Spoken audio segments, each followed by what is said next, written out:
Hello my dear friends, good evening सभी को। कैसे हैं आप लोग? आज के इस लेक्चर में हम लोग 9th चैप्टर का जो है ऑब्जेक्टिव करने वाले हैं। ठीक है, 9th चैप्टर का ऑब्जेक्टिव, चैप्टर का नाम है खाद्य उत्पादन में वृद्धि की कार्यनीति। खाद्य उत्पादन में वृद्धि की कार्यनीति। तो स्टार्ट करते हैं। सभी बोर्ड मॉडल क्वेश्चन है, सबको याद करना है, क्लियर कर लेना है। पहला क्वेश्चन है, इनमें कौन गाय की प्रजाति नहीं है? करें इनमें कौन गाय की प्रजाति नहीं है? कौन नहीं है? जर्सी नहीं है, कि करन स्विस नहीं है, करन फ्राइस नहीं है, या सुरती नहीं है? क्या नहीं है बताइए। तो आप लोग को पढ़ाए होंगे, ये जो जर्सी है ये गाय की ही प्रजाति है, करन स्विस भी गाय की ही प्रजाति है, ठीक है, करन फ्राइस भी गाय की ही प्रजाति है, और ये सुरती जो है ये गाय की प्रजाति नहीं है, ये जो है भैंस की प्रजाति है। ठीक है ना? तो इसका आंसर क्या हो जाएगा सही? ऑप्शन नंबर डी हो जाएगा। ठीक है, करें इनमें कौन गाय की प्रजाति नहीं है?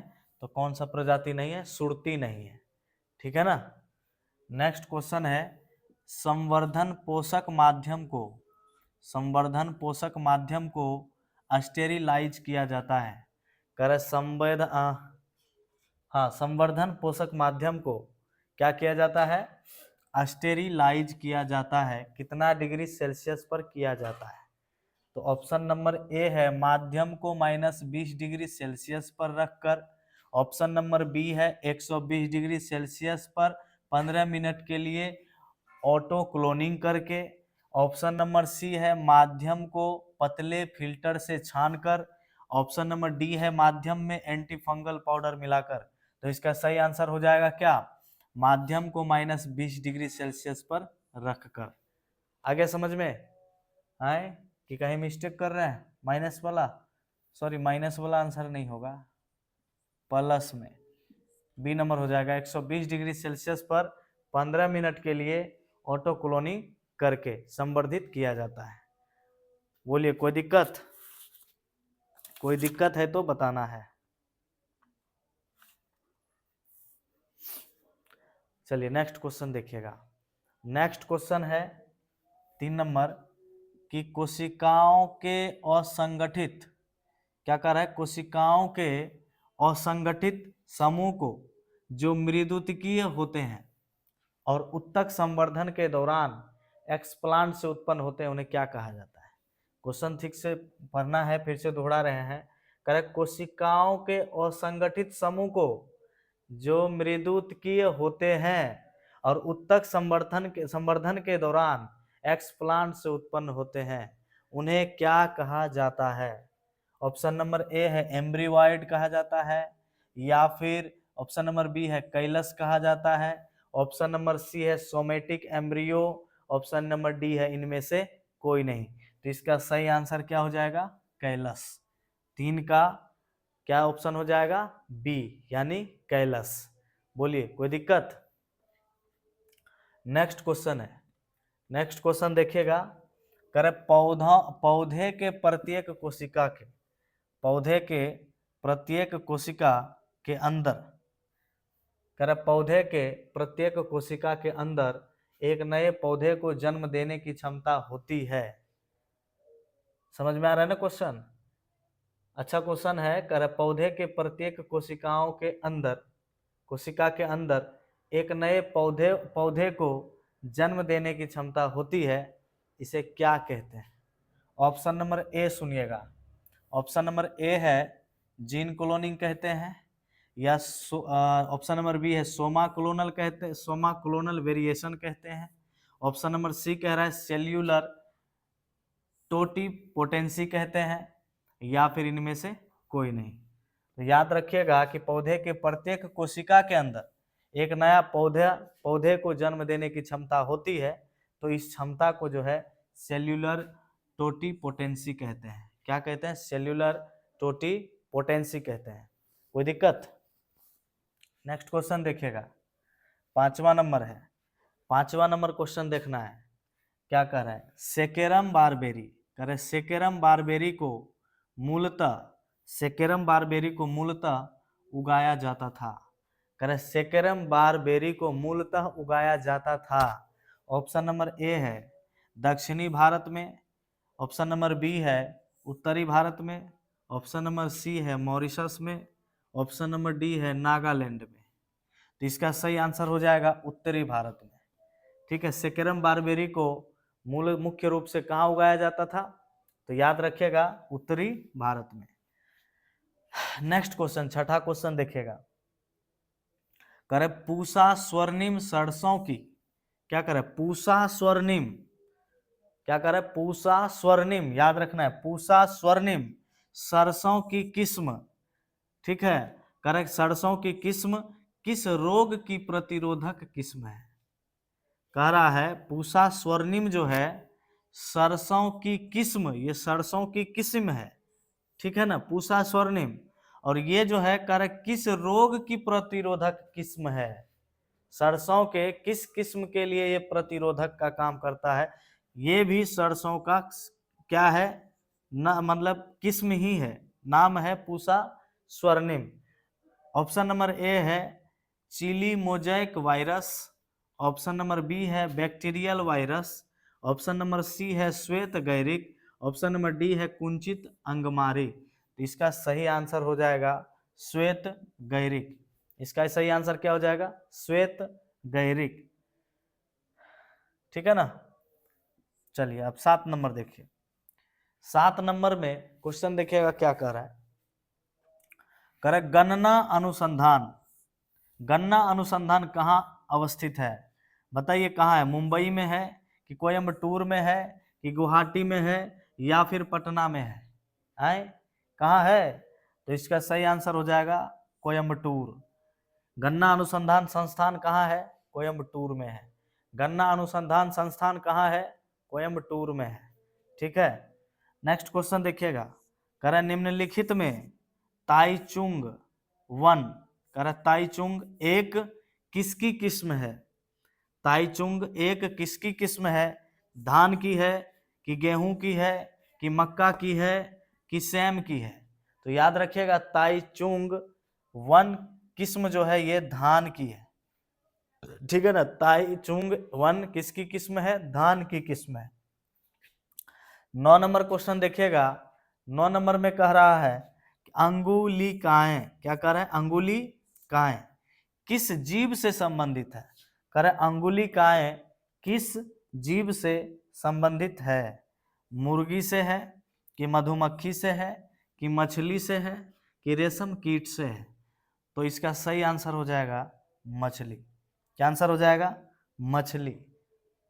ठीक है।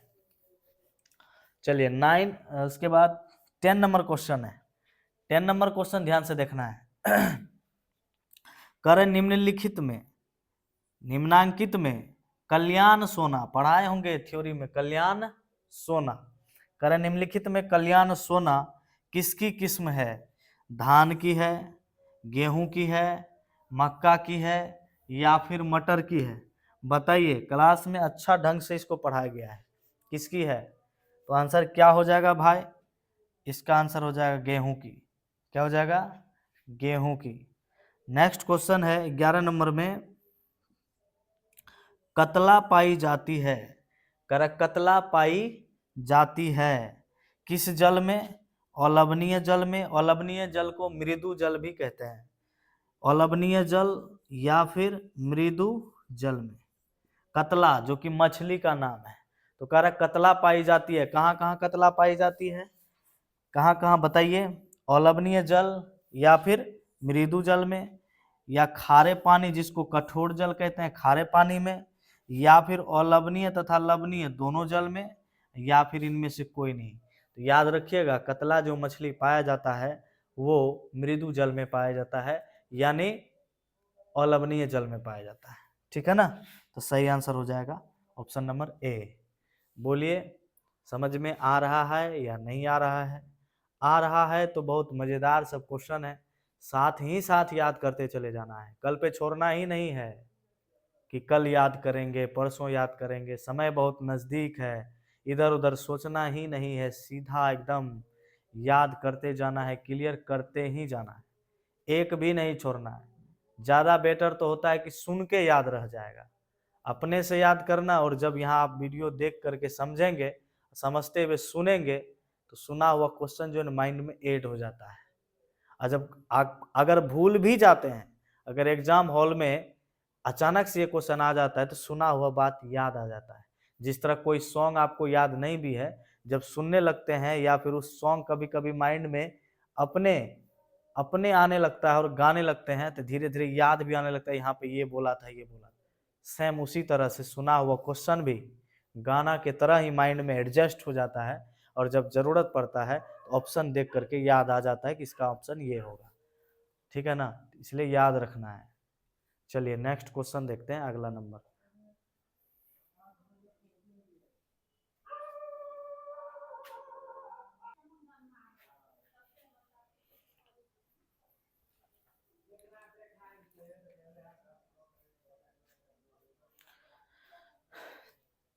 चलिए नेक्स्ट क्वेश्चन देखिएगा क्या कह रहा है। नेक्स्ट क्वेश्चन है, कह इनमें किसे व्यवसायिक दृष्टि से, माने रोजगार की दृष्टि से, ठीक है, इनमें किसी व्यावसायिक दृष्टि से शहद उत्पादन के लिए उपयोग में लाया जाता है। एपिस डार्साटा को, या एपिस मेलिफेरा को, या एपिस फ्लोरिया को, या एपिस इंडिका को।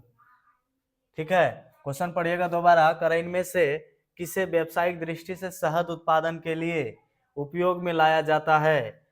तो ऑप्शन नंबर ए है Apis dorsata, option number B है Apis mellifera, option number C है Apis florea, option number D है एपिस इंडिका। तो इसका सही आंसर हो जाएगा एपिस फ्लोरिया। क्या हो जाएगा? एपिस फ्लोरिया। ठीक है, एपिस फ्लोरिया। नहीं नहीं नहीं नहीं, कुछ गड़बड़ लग रहा है। एपिस फ्लोरिया नहीं होना चाहिए, एपिस मेलिफेरा होना चाहिए। ठीक है, सॉरी, गलती से सी हो गया। तो इसका सही आंसर हो जाएगा बी, एपिस मेलिफेरा। ठीक है ना। चलिए नेक्स्ट क्वेश्चन देखिएगा, 13वां नंबर। 13 नंबर कह रहा है कृत्रिम वीर्य सेचन में, मतलब टेक्नोलॉजी द्वारा, आर्टिफिशियल विधि द्वारा वीर्य का जो सेचन किया जाता है, ठीक है, कृत्रिम वीर्य सेचन में निषेचित अंडे को किस अवस्था में निकाला जाता है? ठीक है, ये कृत्रिम रूप से यानी मैकेनिकल रूप से जब कृत्रिम वीर्य सेचन में जब निषेचित अंडे को, ठीक है, निकाला जाता है, तो किस अवस्था में निकाला जाता है? तो ऑप्शन नंबर ए है कि 4 से 12 कोशिका अवस्था में, ऑप्शन नंबर बी है 8 से 16 कोशिका अवस्था में, ऑप्शन नंबर सी है 8 से 32 कोशिका अवस्था में, और ऑप्शन नंबर डी है इनमें से सभी अवस्था में। तो दोस्तों इसका सही आंसर हो जाएगा सी नंबर, 8 से 32 कोशिका अवस्था में। तो याद रखना है क्या कि 8 से 32 कोशिका अवस्था में जो है कृत्रिम वीर्य सेचन विधि में निषेचित अंडे को निकाला जाता है। किस अवस्था में? 8 से 32 कोशिका अवस्था में। चलिए नेक्स्ट क्वेश्चन है पॉम्फ्रेट है, 14 नंबर का क्वेश्चन है पॉम्फ्रेट। क्या है? पॉम्फ्रेट है। क्या है पॉम्फ्रेट भैया? समुद्री मछली है कि झींगा की एक प्रजाति है, या अंतःस्थली मछली है, या फिर मृदु जलीय मछली है? तो इसका सही आंसर हो जाएगा समुद्री मछली। याद रखिएगा पॉम्फ्रेट क्या है, तो समुद्री मछली है। नेक्स्ट क्वेश्चन क्या है? वीर्य को किसमें हिमीकृत किया जाता है? यानी वीर्य को, वीर्य मतलब स्पर्म जब प्रोस्टेट ग्लैंड से, स्पर्म जब ब्रेसन से निकल करके प्रोस्टेट ग्लैंड के होते हुए जाता है, और वहां से एक द्रव निकलता है जिसको प्रोस्टेट लिक्विड कहते हैं। ठीक है, यानी प्रोस्टेट द्रवी पदार्थ निकलता है, और वो जब मिल जाता है शुक्राणु में, तो शुक्राणु क्या किसमें परिवर्तित हो जाता है? वीर्य में। तो वही कह रहा है कि वीर्य को किसमें हिमीकृत किया जाता है, यानी अच्छे नस्ल के लिए जो है ना, ये वीर्य को जो है हिमीकृत करके रखा जाता है, फ्रीजिंग करके रखा जाता है। जिस तरह ब्लड बैंक होता है, उसी तरह वीर्य बैंक भी होता है, तो वहां पर वीर्य को संचित करके रखा जाता है। तो वही क्वेश्चन पूछ रहा है कि वीर्य को किसमें हिमीकृत किया जाता है? ऑप्शन नंबर ए है जल में किया जाता है, ऑप्शन नंबर बी है सामान्य रेफ्रिजरेटर में किया जाता है, या ऑप्शन नंबर सी है तरल नाइट्रोजन में किया जाता है, ऑप्शन नंबर डी है इनमें से किसी में भी नहीं किया जाता है। तो बताइए बीड़ी को किस में हिमीकृत किया जाता है? तो इसका सही आंसर हो जाएगा तरल नाइट्रोजन में। किस में किया जाता है? तरल नाइट्रोजन में। सही है ना? कहीं दिक्कत होगा तो बोलिएगा, कहीं अगर गलत से, हमको तो जो जो सही लग रहा है हम तो टिक मार देते हैं, हो सकता है मिस्टेक हमसे भी हो जाए। ठीक है, तो कमेंट में जरूर बताइएगा। तो किस में हो जाएगा? तरल नाइट्रोजन में। नेक्स्ट क्वेश्चन है 16 नंबर, देखिएगा क्या है 16 नंबर। 16 नंबर क्वेश्चन में करे कि शहद का निर्माण करती है, कौन करती है? नर मधुमक्खी या ड्रोन, या फिर कार्यकर्ता या सेवक मधुमक्खी, या फिर रानी मधुमक्खी, या फिर क एवं ग दोनों। तो इसका सही आंसर हो जाएगा कार्यकर्ता या सेवक मधुमक्खी, यही जो है शहद का निर्माण करती है। अरे यार ये कैसे हो जाता है।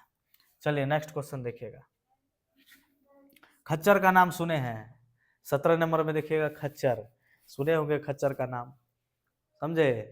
ऐसे तो बोलते हैं ना किसी को खच्चर, बहुत खच्चर है। तो चलिए खच्चर के ऊपर एक क्वेश्चन है। हाँ, तो ये क्वेश्चन में क्या कह रहा है? खच्चर की उत्पत्ति में किन के मध्य संकरण होता है? कह रहा है कि खच्चर जब होता है तो किसके किसके बीच संकरण कराया जाता है जो खच्चर उत्पन्न होता है। ठीक है ना, जो बड़ी नटखटी होता है, आदमी को भी नहीं बोल देता है कि बहुत खच्चर है, समझे। तो खच्चर कैसे उत्पन्न होता है? तो क्वेश्चन पूछ रहा है कि खच्चर की उत्पत्ति में किनके बीच, यानी खच्चर की जब उत्पत्ति होती है तो किनके बीच संकरण होता है। तो वही क्वेश्चन है, तो याद रखिएगा खच्चर की उत्पत्ति में किनके मध्य संकरण होता है। ऑप्शन नंबर ए है नर गधा तथा मादा घोड़ा के साथ। ठीक है, नर गधा तथा मादा घोड़ा के साथ, या नर घोड़ा तथा मादा गधा के साथ, या सांड तथा गधी के साथ। क्या है? सांड तथा गधी के साथ। इनमें से कोई भी नहीं। क्वेश्चन ऑप्शन भी गजब गजब का है यार। ठीक है, क्या कर रहा है? नर गधा तथा मादा घोड़ा। कह रहे कि नर गधा और मादा घोड़ा का संकरण कराने से क्या खच्चर होता है क्या? बिल्कुल नहीं होता है। कह रहे नर घोड़ा तथा मादा गधा के साथ संकरण कराने के बाद खच्चर होता है क्या? बिल्कुल होता है। तो इसका सही आंसर क्या हो जाएगा? ऑप्शन नंबर बी हो जाएगा। बोलिए कोई दिक्कत तो? पता चल गया ना खच्चर कैसे होता है। अब किसी को मिस्टेक से भी खच्चर नहीं बोलिएगा।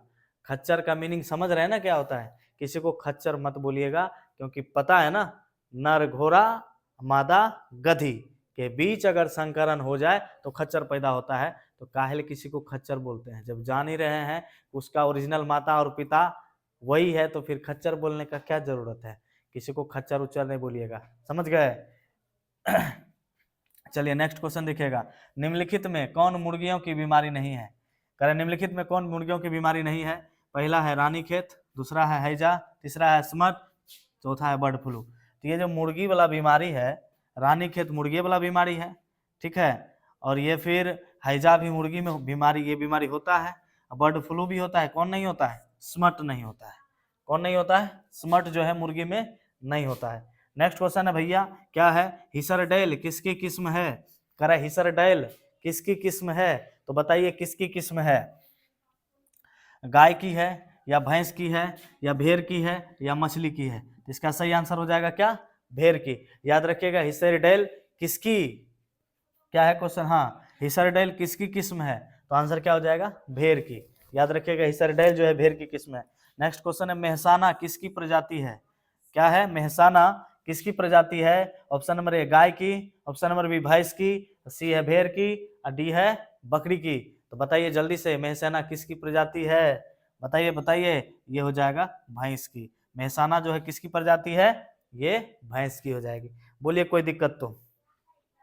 चलिए 21 नंबर में चलते हैं। करें एक ही नस्ल के पशुओं के बीच प्रजनन को क्या कहते हैं? जब एक ही नस्ल के पशुओं के बीच प्रजनन कराया जाता है, जब एक ही नस्ल के पशुओं के बीच प्रजनन कराया जाता है तब इसे क्या कहते हैं? ऑप्शन क्या क्या है? अंतः प्रजनन कहते हैं, कि बहि प्रजनन कहते हैं, कि बहि संकरण कहते हैं, या संकरण कहते हैं? तो दोस्तों इसका आंसर क्या हो जाएगा? इसका आंसर हो जाएगा अंतः प्रजनन। क्या हो जाएगा? अंतः प्रजनन। यानी एक ही नस्ल के पशुओं के बीच जब प्रजनन होता है तो इसे अंतः प्रजनन कहा जाता है। चलिए नेक्स्ट क्वेश्चन देखिएगा, 22 नंबर का क्वेश्चन देखिएगा क्या है। तो 22 नंबर में है रुक्षांश की अधिकता होती है, कारण रुक्षांश की अधिकता होती है किसमें, अंडे में या खनिज पदार्थों में या अनाजों में या घास भूसा चारा में। याद रखिएगा रुक्षांश का, किसका, रुक्षांश का जो अधिकता होती है वो होती है किसमें, घास भूसा चारा तीनों में, घास भूसा चारा तीनों में रुक्षांश की अधिकता होती है, किसमें, घास भूसा चारा तीनों में। तो तीनों को याद रखना है। नेक्स्ट लास्ट क्वेश्चन है 23वां नंबर कि कृत्रिम तरीके से उन्नत नस्ल, कह रहा है कि कृत्रिम तरीके से उन्नत नस्ल कुछ टेक्निक अपना करके जो अच्छा नस्ल को तैयार किया जाता है, अच्छा नस्ल के बीज को एकत्रित किया जाता है, वो क्या कहलाता है। क्वेश्चन फिर से समझिएगा कि कृत्रिम तरीके से उन्नत नस्ल के, कृत्रिम उन्नत नस्ल के वीर्य एकत्रित करना क्या कहलाता है। क्वेश्चन बड़ी मजेदार है, ये सब याद रखना ही रखना है, समझ गए ना। सुन के ही लग रहा है कि ये सब क्वेश्चन VBI ही होगा, पूछा जाने वाला क्वेश्चन है। फिर से पढ़िए एक बार, कह रहा है कृत्रिम तरीके से यानी आर्टिफिशियल तरीके से, कुछ टेक्निकल तरीके से, समझ गए ना, कुछ तकनीकी से। तो कह रहे कृत्रिम तरीके से उन्नत नस्ल के वीर्य को, उन्नत बढ़िया नस्ल के वीर्य को इकट्ठा करना क्या कहलाता है। ऑप्शन नंबर ए है प्रतिरोपण कहलाता है, ऑप्शन नंबर बी है वीर्य संचयन कहलाता है, ऑप्शन नंबर सी है निषेचन कहलाता है, ऑप्शन नंबर डी है वीर्य परिरक्षण कहलाता है। तो मेरे प्यारे प्यारे भाइयों, मेरे प्यारे प्यारे विद्यार्थियों, आपसे पूछना है कि इसका सही आंसर क्या होगा, जल्दी से कमेंट करके बताइए। नहीं जानते हैं तो कोई बात नहीं। तो याद रखिएगा कि कृत्रिम तरीके से उन्नत नस्ल के वीर्य को इकट्ठा करना क्या कहलाता है, तो वीर्य का संचयन कहलाता है। यानी वीर्य को, अच्छे नस्ल के वीर्य को इकट्ठा करके रखना, ये क्या कहलाता है, संचयन। किसका संचयन, वीर्य का संचयन कहलाता है। समझ में आ गया। तो यही था 9th चैप्टर का 12th क्लास बायोलॉजी के 9वां चैप्टर का VBI मोस्ट VBI ऑब्जेक्टिव। ठीक है, तो हम आशा करते हैं कि आप लोग इसको सही ढंग से क्लियर करेंगे। ठीक है, जैसे सभी चैप्टर को करते आ रहे हैं उसी तरह इसको भी करेंगे, और आपके फैमिली में या आपके परिवार में कहीं भी रिलेटिव ही क्यों ना हो, अगर कोई बोर्ड एग्जाम की तैयारी कर रहा है तो आप उसको भी वीडियो शेयर करके ये फायदा दे सकते हैं। ठीक है ना, आप जितना भी शेयर करना है कर सकते हैं, कोई इसमें रोक छेक नहीं है, शेयर कर दीजिए, और जो फायदा उठाना चाहे फायदा उठा सकता है। क्योंकि किसी का अगर 10-20 नंबर ज़्यादा आ जाता है तो इसमें क्या दिक्कत है, किसी का भला हो जाए यही बेहतर है। ठीक है ना, तो चलिए यहाँ तक क्लियर कर लीजिएगा। इसके बाद हम लोग फिर नेक्स्ट वीडियो में फिर मोस्ट VBI ऑब्जेक्टिव के साथ मिल रहे हैं 10वां चैप्टर में। तब तक के लिए सभी को बाय बाय, गुड नाइट। अच्छे से क्लियर कर लेना है। Thank you so much.